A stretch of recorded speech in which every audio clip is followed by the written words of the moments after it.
Canada Post, what's more Canadian than Canada Post? Would it be Tim Hortons?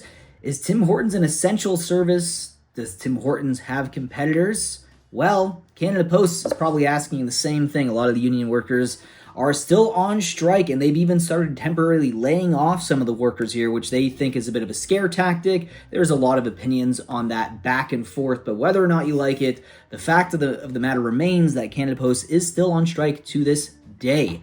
Heading into the second week, strongly into the second week at this point, it's crazy what is going on right now.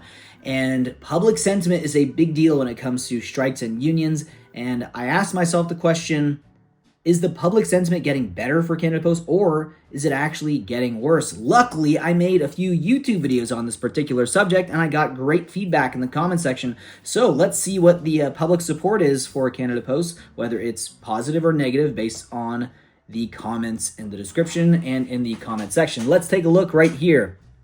Ricky Vanderslice says a lot of this is due to hiring DEI and then letting them get too comfy and entitled.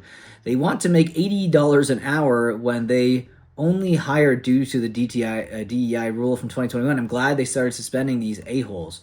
I'm not sure if that's 100% the reason why people are striking. I think a lot of it is also going to do with the weekend work, but let's keep reading here some of these questions and responses here. My coworker's son applied to Canada Post for a job a year ago, and they told him they prioritize DEI above everyone else, and in order to apply for a job with CP Online, you must agree to those terms. He's a white male, so this meant it was a no-go for him. Luckily for him, he opened up his own business after that and now makes more money than he would have ever made working for Canada Post. Canada Post is a DEI mess. And it's funny that we're getting that back to back. Like the last two comments were about DEI. I don't know if someone made a video about that and then people are kind of going to other comment sections and mentioning that, because I've never seen a comment like this until just recently. So that's crazy. Canada Post is a DEI mess right now, and so to see them suspend their DEI workers gave me a little chuckle. Looks like being woke, in quotations, is making them broke, and they are in damage control mode now. Well, they've been reporting losses for the last 7-8 years, even before I think DEI was even a thing. So I don't even know if that's, again, I don't think that's necessarily the reason why the employees are striking. I think a lot of it's wages and the fact that they're trying to get them to do weekend work. Here you go. Merry Christmas. Mail on Sunday? Oops. Buzz, hear me out. I think we're in a Mussolini fascist, a merger of corporate and state powers, as we evidence when lockdowns and mandates basically force citizens. We're getting really political here. I'm going to skip this one. If you guys want to read this one, go on screen. It looks like it's getting pretty heated in the comment section. Let's read some that are not as heated. What about class action lawsuit against hold our prepaid packages and they're hurting small businesses? That's true if you are even just a seller on eBay, or you have a small business and a lot of your revenue is based on sales. That would definitely hurt. I will be seeking another post service for good. I paid for my shipping and products and they're being held like ransom. Put the final nail in your own coffin. CP pulls this every 3 years at Christmas because they know pissed off customers will force the government's hand. They get paid plenty. Ours can't even put the mail in the correct mailboxes. Of course, they're talking about, the specific letter carrier on their route.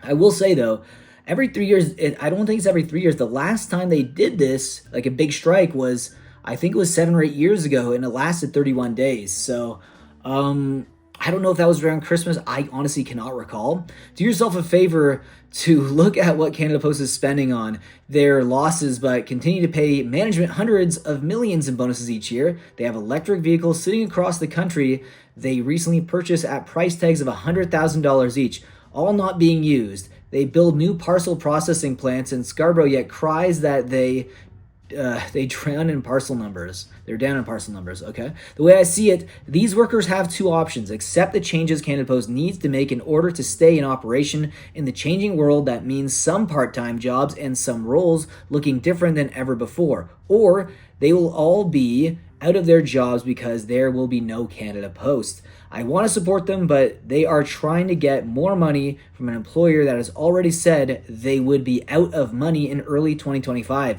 With this strike, they may already be out of money. I'm not sure the workers understand how math works. Here's how it's going to happen.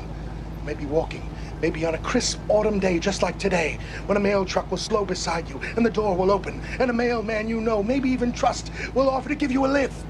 So based on a lot of the comments, we've been seeing mostly negative here. I really want to find some positive comments. So a lot of the comments, I'm just going down like literally from like newest to oldest, are not great. So the public sentiment does not seem to be winning. Oh, we found one. There we go. We found one comment here that's positive sentiment.